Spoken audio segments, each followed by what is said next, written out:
주의 전에 올라오신 여러분을 주님의 이름으로 환영하고 축복을 드립니다. 그리스도 신화에 보면 이런 이야기가 있습니다. 그리스도의 펠리스라는 목동이 있었습니다. 그 목동 앞에는 지금 아름다운 여신 3명이 있습니다. 헤라, 아프로디테, 아테네가 있었습니다. 목동 펠리스는 그 셋 중에 그 누군가 하나를 선택해야만 했습니다. 왜냐하면 제우스로부터 명을 받기 때문에 그렇습니다. 여러분, 이 세 여신은 모두 뛰어난 미모로 인해서 서로 우열을 가릴 수가 없습니다. 지금 여신들은 선택의 기로에 있고 이 목동은 반드시 한 명을 선택해야만 합니다. 목동 펠리스는 세 여신의 마음을 상하지 않게 하기 위해서 지혜로운 말을 합니다. 첫 번째 여신 헤라에게 이렇게 말합니다. 당신은 이 세상에서 제일 아름답소. 이 이야기를 들은 헤라 씨는 참 기뻐했습니다. 두 번째 여신 아테네에게 말합니다. 당신은 내가 본 여인 중에 제일 아름답소. 아테네 여인 또한 기뻐했습니다. 마지막 세 번째 여신 아프로디테에게도 이렇게 말을 합니다. 당신은 이 세 여자 중에서 가장 아름답소. 여러분, 셋 중 누가 가장 기뻐했겠습니까? 그렇습니다. 세 번째 여신인 아프로디테였습니다. 목동 펠리스는 아프로디테를 선택을 했습니다. 어찌 보면 당신은 이 3명의 여인 중에 가장 아름답소 라고 말하는 표현은 가장 약한 표현일 수가 있습니다. 하지만 지금 현재에 있어서 그 표현은 가장 강력한 표현이 되었습니다. 그렇습니다. 우리에게 있어서 현재 내가 구체적으로 무엇을 선택하느냐 하는 문제는 대단히 중요합니다.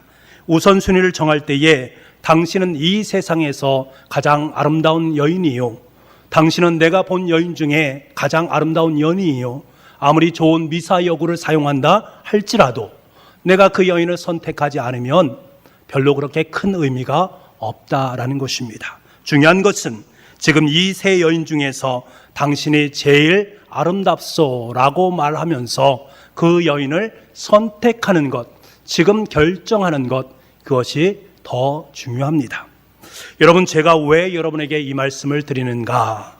우리는 예수님을 향해서 무엇인가를 말할 때에 이렇게 고백을 합니다.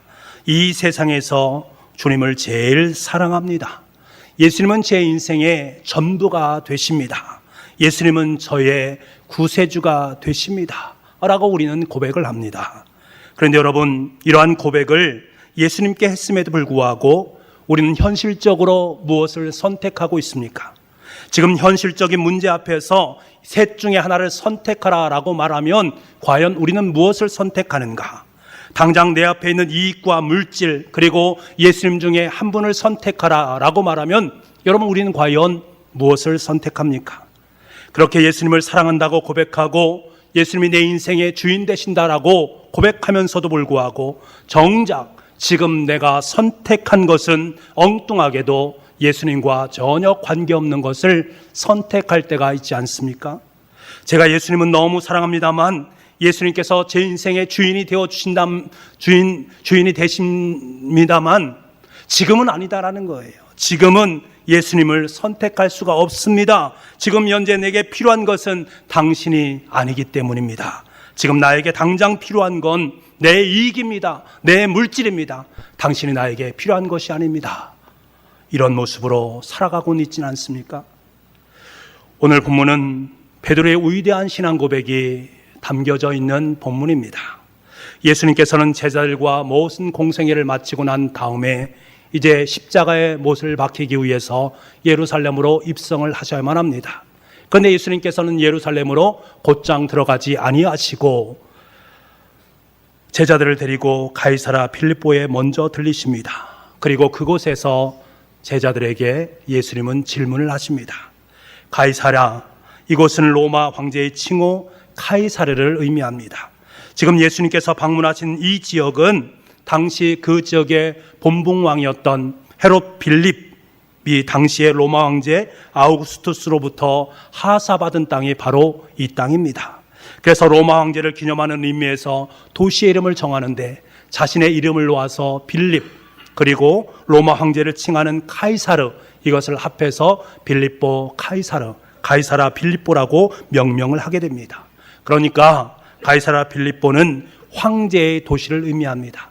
황제로부터 하사받은 땅이기 때문에 여러분 그것을 얼마나 열심히 가꾸었겠습니까? 실제로 그 도시는 웅장하고 참으로 번창한 도시였습니다. 로마인들이 섬기던 판신전이 높은 산 중통에 우람하게 서 있는 곳이었습니다. 이것은 무엇을 말하는가? 곧 가이사라 빌립보는 황제의 도시이고 황제의 논리만이 통용되는 그러한 곳이다라는 것을 말하는 것입니다. 바로 이곳에서 예수님과 제자들이 서 있습니다. 그때 예수님께서는 제자들에게 질문을 던지십니다. 사람들이 인자를 누구라 하느냐? 사람들이 예수님의 자신을 누구라고 부르느냐라고 묻습니다. 제자들은 답변합니다. 더러는 세례 요한, 더러는 엘리야, 어떤 이는 예레미야나 선지자 중에 한 분이라고 말씀하더이다. 사실 지금 유다 땅에는 청년 예수님에 대한 이야기가 파다했습니다. 사람들이 모이면 예수님에 대해서 말합니다. 병든 자를 고치더라. 가르치는 것이 랍비보다 더 위대하더라. 세리와 창녀와도 이야기를 함께 하더라. 기적을 일으키더라. 그리고 귀신도 쫓아내더라. 예수님에 대해서 지대한 관심을 유다 나라에서 품고 있었습니다. 당시 사람들은 예수님의 정체에 대해서 의견이 참 분분했습니다. 그러면서 사람들이 말합니다. 세례 요한이 다시 왔다. 엘리야가 다시 왔다. 예레미야가 다시금 살아왔다라고 말입니다. 이들 모두가 이스라엘 민족에게 있어서는 너무나도 중요한 사람들입니다. 다시 말하면 군중들은 예수님을 초월적인 존재요, 능력 있는 존재요, 우리 민족을 살릴 수 있는 민족의 희망이다라고 여겼던 것입니다. 지금 제자들에게 있어서 사람들이 나를 누구라 하느냐라는 이 질문에 대해서 제자들은 예수님께 답변을 해야 됩니다. 그런데 그 답변은 얼마나 쉬운 답변인지 모릅니다. 사람들이 생각하고 있는 그것을 예수님께 전하기만 하면 됩니다. 있는 그대로를 그저 객관적으로 보고만 하면 됩니다. 세례 요한이라는 사람도 있고 엘리야라는 사람도 있고 예레미야라는 사람도 있습니다 라고 보고하면 됩니다. 이 대답들 누가 제자들 중에 가장 먼저 했는지 성경은 말씀하고 있지 않습니다. 하지만 누구의 답변이었는지는 몰라도 다들 암묵적으로 이것에 대해서 동의를 하고 있습니다. 아마도 제자들의 마음속에는 이러한 것들이 담겨져 있을 거예요. 예수님에 대한 당신의 평판 너무나 좋습니다. 사람들이 뭐라고 하냐면 그 대쪽 같은 세례 요한이라고 말합니다. 말씀에 약속된 예언자인 엘리야라고도 말합니다. 우리의 민족을 위해서 눈물을 그렇게 많이 흘렸던 예레미야가 다시 살아왔다라고 말합니다.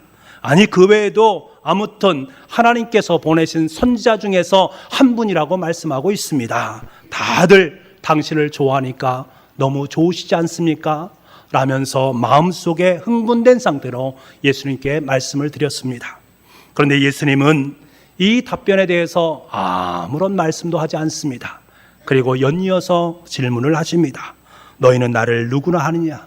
사람들은 그렇다 치고 너희들은 과연 나를 누구라 하느냐? 이에 대해서 베드로는 주저없이 대답합니다. 주는 그리스도시요 살아계신 하나님의 아들이십니다.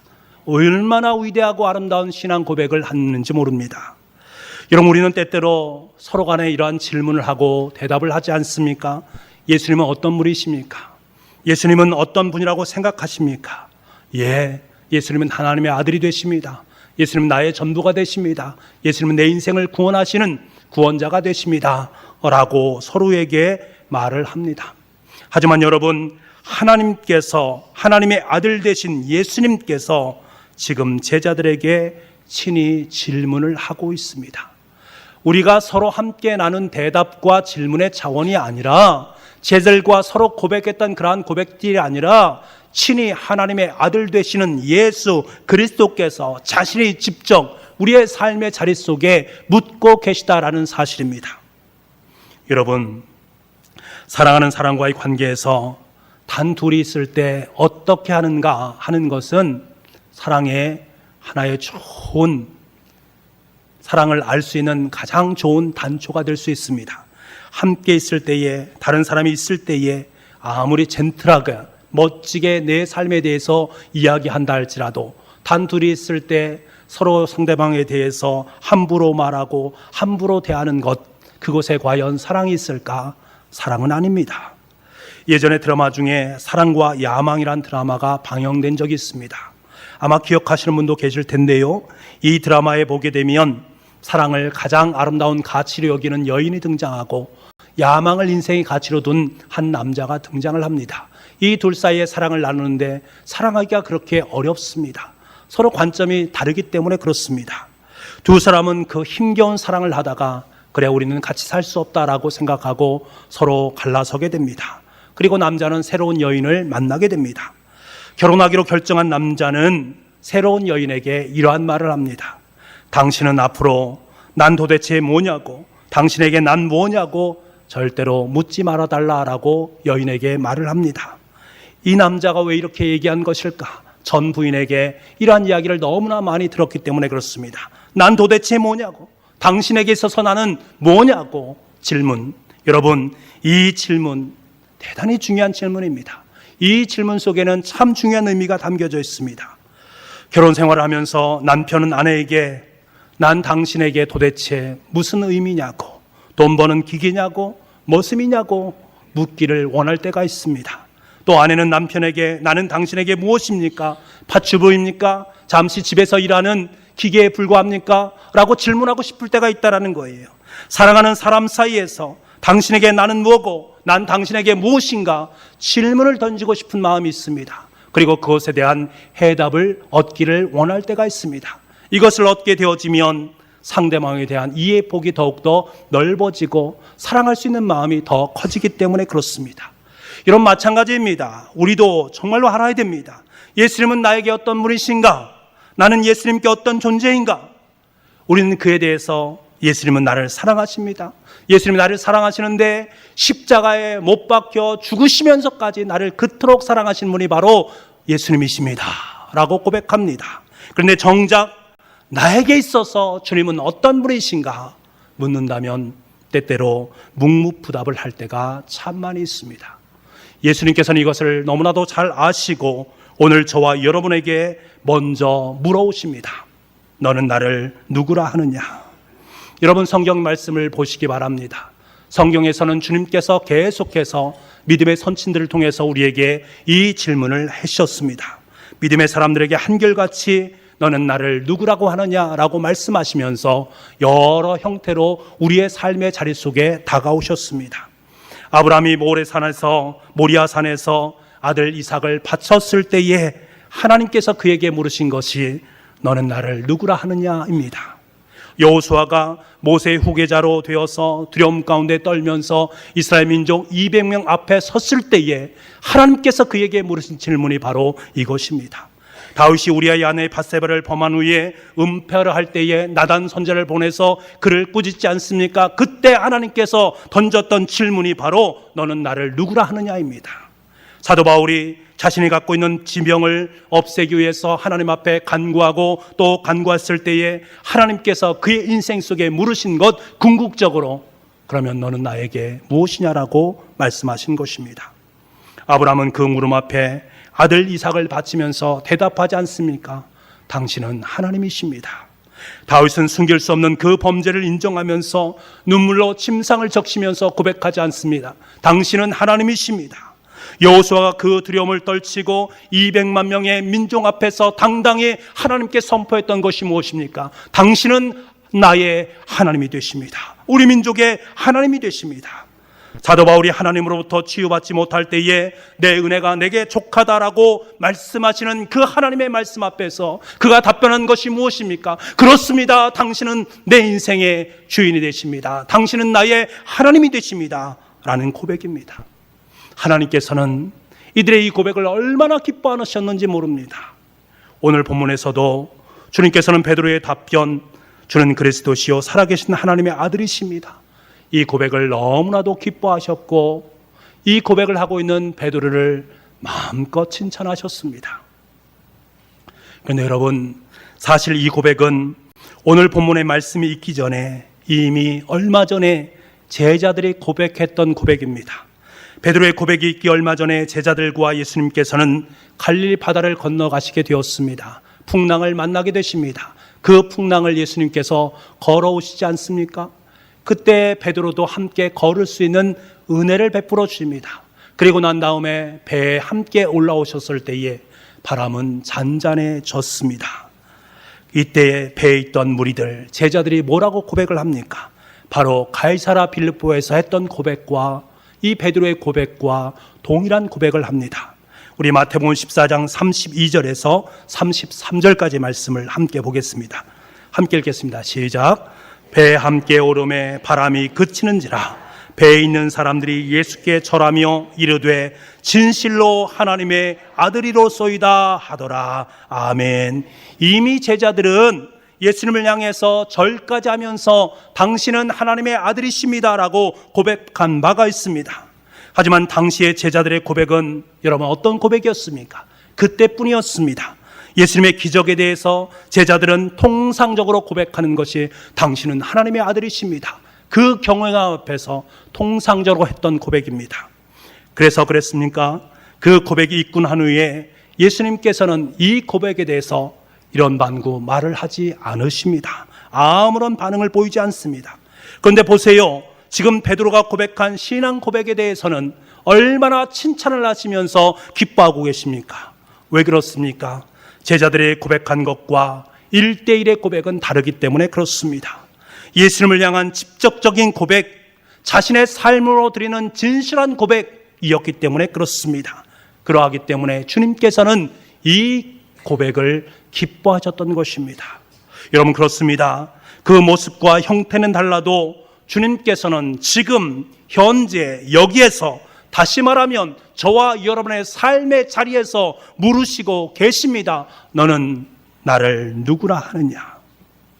우리의 인생 속에 피할래야 피할 수 없는 이 질문, 그래 다른 사람들은 그렇게 대답하는데 그럼 너는 나를 누구라 하느냐? 이 질문 앞에서 얼마나 많은 사람들은 근사한 고백을 하나님 앞에 드리기를 원하고 있습니까? 그런데 하나님께서 원하시는 답은 우리의 삶으로 드리는 답입니다. 내 마음속에서 진정으로 하나님 앞에 드리는 그 답, 내가 살아낼 수 있는 그 답, 그 답을 주님께서는 원하시고 계십니다.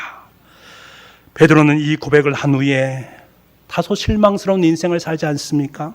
인류 역사상 최고의 답변을 한 베드로는 고작 작은 여종 앞에서 예수님을 부인하고 있습니다. 겁에 질려서 예수님을 저주하고 있습니다. 예수님께서 하나님의 아들이다라고 고백했던 그 고백을 하지 못하고 있습니다. 그리고 예수님을 대접조차 하지 못하고 있습니다. 그럼에도 불구하고 예수님께서는 그의 인생 속에 계속해서 질문을 던지십니다. 부활 후에 베드로 앞에 나타나신 주님은 연거푸 물으십니다. 요한의 아들 시몬아, 내가 이 사람들보다 나를 사랑하느냐? 그때서야 비로소 베드로는 자신의 삶으로 답변을 합니다. 그 이후 베드로는 놀라운 신앙 고백자의 인생을 살지 않습니까? 그 신앙 고백을 한 것을 그는 자신의 삶으로 증명합니다. 그 삶으로 증거한 것이 무엇입니까? 바로 순교였습니다. 내가 나를 사랑하느냐? 라고 질문하시는 주님의 질문 앞에 베드로의 대답은 그렇습니다. 제가 당신을 사랑합니다. 내 삶으로 사랑합니다. 라고 고백하면서 순교의 자리 속으로 나아갔던 것입니다. 여러분, 답변만으로 진실한 고백이 될 수 없습니다. 그럴듯한 답을 했지만 여전히 못난 인생을 살아갈 수가 있습니다. 그러나 삶으로 고백하기 전에 우린 이 부름 앞에 진지하게 설 수 있어야 됩니다. 여러분, 세상은 저와 여러분을 주목하고 있습니다. 사단은 우리가 쓰러지기만을 고대하면서 다른 여러 가지 것들을 우리의 인생 속에 보냅니다. 돈을 보내서 우리에게 묻습니다. 돈은 우리에게 묻습니다. 너는 나를 사랑하느냐? 너는 나를 누구라 하느냐? 쾌락과 유의를 우리의 인생 속에 보내면서 말을 합니다. 쾌락이 말을 합니다. 너는 나를 누구라 하느냐? 성공이 우리에게 묻습니다. 너는 나를 누구라 하느냐? 여러분, 언제까지 암묵적으로 돈과 성공과 쾌락을 향해서 너는 내 삶의 이유입니다 라고 말할 수 있겠습니까? 예수님은 이 세상에서 가장 좋은 나의 친구가 되십니다. 지금까지 만난 분 중에 내 인생의 최고가 바로 당신이십니다. 이렇게 고백해 놓고는 지금 나에게 있어서 가장 귀한 것은, 가장 소중한 것은, 내 인생의 해답은 돈입니다, 쾌락입니다 라고 말하면서 그것을 내 인생 속에 덥석 잡고 가슴에 품고 살아가는 인생, 얼마나 허무한 인생입니까? 플로신학교 총장 리차드 마우어가 쓴 무례한 기독교에 보면 정말로 많은 것을 반성할 수가 있습니다. 다원화된 이 시대를 살아가는 우리들, 포스트 모던 시대를 살아가는 우리들에게 너희는 도대체 예수님을 어떻게 인식하고 있는가? 이 사실을 우리에게 생각하게 합니다. 기독교인으로 살아간다고 말을 하는데 과연 너희들은 예수님을 어떻게 고백하고 살아가느냐? 이것을 우리의 마음속에 질문하고 또 질문을 합니다. 이 책에 보게 되면 예수님을 하나의 신념으로 여기는 생각들이 세상 속에 판을 치고 있다는 거예요. 세상은 예수님을 무례한 종교 집단의 우두머리로 인식하는 사람도 있습니다. 예수님을 사랑하는 사람들 중에서 4대 성인 정도로 여기는 분도 있습니다. 어떤 이들은 예수님을 사람에 불과하다고 여기면서 그것을 증명하기 위해서 얼마나 애를 쓰는지 모릅니다. 요사이는 예수님의 추종자들을 신랄하게 비판하고 종 공격을 감행하는 세상의 사람들을 보게 됩니다. 이들은 모두 예수님을 신념으로 바라보는 사람입니다. 예수님은 이 책에서, 이 책을 읽는 저에게 계속해서 질문을 하고 계셨습니다. 그 질문하는 그것이 저의 마음속에 너무나 크게 다가왔고 얼마나 힘들게 다가왔는지 모르겠습니다. 뚜벅뚜벅 저의 삶 가운데 다가오셔서 질문을 하십니다. 그러면 너희 기독교인들은 나를 누구라 하느냐? 너희 기독교인들, 예수님을 잘 믿는다라고 말하고 있는 너희 기독교인들은 나를 어떻게 생각하느냐? 어떻게 대답해야 될지 참 머뭇거렸습니다. 그때 주님은 또 저에게 물으십니다. 그러면 너의 교회는, 너의 북북교회는 나를 누구라 하느냐? 저는 또다시 쭈뼛할 수밖에 없었습니다. 그때 주님은 또 저에게 물으십니다. 그러면 너는 나를 누구라 하느냐? 제 두 눈에서 눈물이 핑 돌았습니다. 문득 주님은 제 삶의 자리에서 때때로 물어오십니다. 두려움 앞에 서 있는 저를 향해서 내가 나를 믿기나 하는 것이냐? 정말로 네가 나를 믿느냐? 또 때로는 갈 바를 몰라서 헤매고 있는 저에게 넌 나를 누구라 하느냐? 네가 정말로 나를 믿기나 하느냐? 라고 질문하시는 주님의 음성을 들을 수밖에 없었습니다. 그때 전엔 주님은 제 삶의 이유십니다.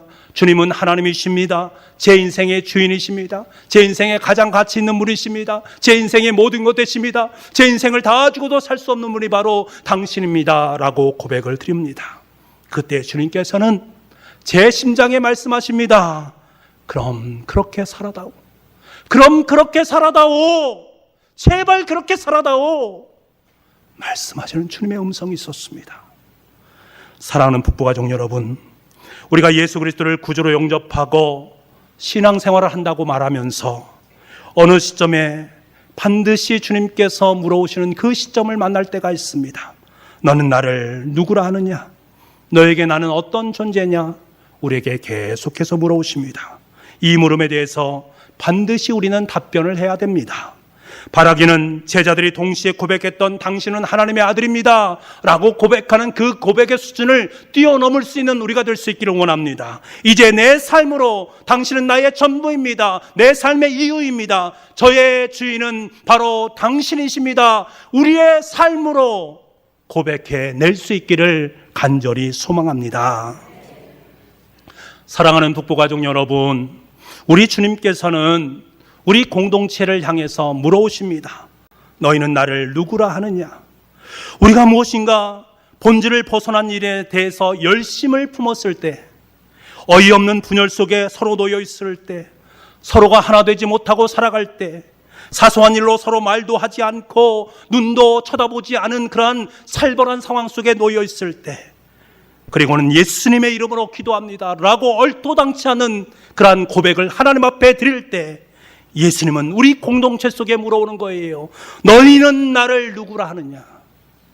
교회 공동체 속에서도 짙은 외로움 가운데 빠져있는 분이 있음에도 불구하고 나와는 상관없는 일이다 라고 모른 체 하면서 자신에게 편한 사람들과 유유상종하고 있는 우리들에게 그리고 자신에게 유익하고 편하다고 여기는 익숙한 일에만 봉사하고 섬기려 하고 정작 힘들고 어려운 것에는 눈길도 주지 않는 우리들에게 하나님은 물어오십니다. 너희는 나를 누구라 하느냐? 주님의 이름으로 그럴듯하게 포장해서 사람들을 정죄하고 판단하면서도 여전히 뜻이 하늘에서 이루어진 것처럼 땅에서도 이루어 주옵소서라고 말하고 있는 우리의 입술 앞에서 주님께서는 말씀하고 있습니다. 질문하고 있습니다. 너희는 과연 나를 누구라 하느냐? 예수님께서는 세상 사람들이 예수님을 무엇라 하는가? 왜 그렇게 예수님을 부르는가? 거기에 관심을 갖는 것이 아니라 우리 북부교회가 예수님을 누구라고 고백하는가? 이것에 더 관심을 갖고 계십니다. 우리가 과연 우리 공동체가 그 예수님을 무엇이라고 고백하면서 살아가고 있는가? 무엇이라고 고백하면서 섬기고 있는가? 그것에 더 관심을 갖고 계십니다. 주님은 또 우리 개인에게 찾아와서 물으십니다. 우리 각자 홀로 있는 그 시간 앞에서 주님께서는 질문하십니다. 너는 나를 누구라 하느냐?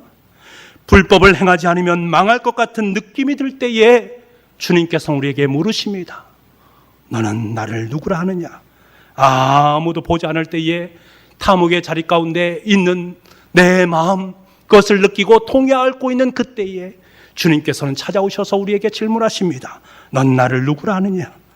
미래에 대한 불안감에 아이를 닥달하고 남편이 못 믿어서 남편에게 바가지를 긁고 그저 자신의 성격대로 아내를 함부로 대할 때에 하나님께서는 우리에게 물어오십니다. 너는 나를 누구라 하느냐? 약한 자들을 함부로 대하고 강자 앞에서 비굴 할 때 하나님의 정의를 외면하고 세상에 불효하며 살아가는 그 상황 속에서 하나님께 우리에게 질문을 던집니다. 너는 나를 누구라 하느냐? 물질의 유혹과 세상이 말하는 성공이 눈이 어두워서 이미 우선순위에서 예수님을 저 뒤로 밀어내고 있는 내 삶의 자리 속에서 예수님은 우리에게 질문하십니다. 너는 나를 누구라 하느냐? 예수님이 가장 중요하다고 말하고 예수님을 사랑한다고 말하고 내 인생의 전부라고 고백하고 있는데 정작 예배요? 기도요? 그런 거 할 시간이 어디 있습니까? 내가 그런 것을 어떻게 합니까? 나중에 시간이 되면 교회에서 봉사하고 섬기지요. 나중에 예수님을 더 잘 믿지요. 나중에 하겠습니다. 나중에 하겠습니다. 라고 말하고 행동하는 우리들에게 예수님께서는 질문을 던져오십니다. 너는 나를 누구라 하느냐? 도대체 네가 나를 믿고 있느냐? 물으십니다. 여러분, 저와 여러분의 삶의 자리, 지금 그 자리에서 일어나는 여러 가지 사건 앞에서 주님께서 우리에게 질문하고 계십니다. 너는 나를 누구라 하느냐? 도대체 나를 믿는 거냐? 어떤 사람은 뭔가 힘겨운 일이 생겼을 때에 마치 잊고 있었던 알라딘 램프를 꺼내서 급하게 그분을 모시는 것처럼 예수 그리스도를 생각할 때가 있습니다. 또 어떤 사람들은 그저 관념적으로 예수님 하면 언제나 내 옆에 계신 이웃집 아저씨 정도로 여기는 그러한 분들도 있습니다. 또 내게 어떻게 대해도 여전한 모습으로 내 곁에 계시는 분, 그렇기 때문에 내가 막 대해도 된다라고 여기는 그러한 분들도 계십니다. 창조주라고 하는데 내게는 관념일 뿐 당장 내 일에게는 별 효능이 없습니다. 능력이 없는 것처럼 여깁니다. 그렇기 때문에 언제든지 예수님을 떠나도 된다라고 생각하면서 살아가는 그러한 분도 계십니다. 여러분, 예수, 나사렛 예수, 그분이 여러분에게 어떤 분이십니까? 여러분, 너는 나를 누구라 하느냐라는 이 질문의 강을 우리는 반드시 건너야 됩니다. 이 질문의 강을 건넌 이후에 주님께서는 우리의 실존에게 다가오셔서 우리에게 예수님의 사명에 대한 이야기를 그때부터 행하십니다. 우리 21절 말씀 한번 보도록 하겠습니다. 같이 읽겠습니다. 시작. 자기가 예루살렘에 올라가 장로들과 대제사장들과 서기관들에게 많은 고난을 받고 죽임을 당하고 제3일에 살아나야 할 것을 제자들에게 비로소 나타내시니 아멘. 여러분, 뭐라고 말씀하십니까? 이때로부터 신앙 고백을 하고 난 이후로부터 주님은 자신의 순환에 대해서 이야기를 하십니다. 비로소 자신의 진짜의 사역, 십자가의 사역을 제자들에게 말씀하고 있습니다. 여러분, 이것은 무엇을 의미합니까? 십자가에 못 박혀 돌아가신 예수 그리스도, 그분의 물음에 답한다라는 것은 곧 우리의 삶이 바로 예수 그리스도의 십자가를 함께 짊어지는 삶이다라는 것을 말씀하는 것입니다. 주님의 십자가를 짊어지고 묵묵히 주님의 길을 걸어가는 사명, 이것이야말로 너는 나를 누구라 하느냐라고 물으시는 주님 앞에, 주님, 이것이 바로 저의 답입니다. 이것이 바로 주님 앞에 드릴 저의 사명입니다 라는 가장 아름답고 위대한 삶의 대답인 것입니다. 오늘도 지금 이 시간 저와 여러분 앞에 주님께서는 질문을 던지고 계십니다. 너희는 나를 누구라 하느냐? 저와 여러분에게 던지시는 이 물음 앞에 온 영혼으로 묵상하시고 온 존재로, 온 삶으로, 그리고 십자가로 응답할 수 있는 저와 여러분의 삶이 될 수 있기를 간절히 소망합니다. 기도하겠습니다. 사랑의 주님, 그때는 정말 몰랐습니다. 그 사건이 주께서 너는 나를 누구라 하느냐라는 물음인지를 그때는 정말 몰랐습니다. 그저 세상 사람과 함께 더불어 살면 잘 사는 것인 줄 알았습니다. 주님의 음성을 들을 줄도 모르고 그렇게 세상의 소리만 듣고 살았습니다. 하나님, 우리는 주님 없으면 한시도 제대로 살 수 없는 존재들입니다.